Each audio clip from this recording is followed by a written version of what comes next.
زهر اللوز في حدائق شيراز، وأنهى المعذبون الصيام.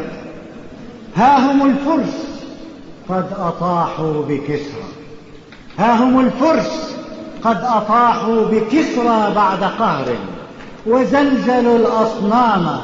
شيعة سنة جياع عطاش، كسروا قيدهم وفكوا اللجام. شاه مصر يبكي على شاه إيران، فأسوان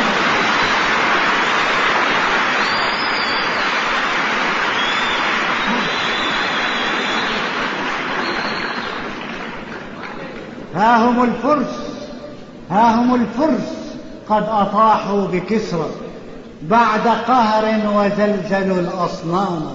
شيعة سنة جياع عطاش، كسروا قيدهم وفكوا اللجام.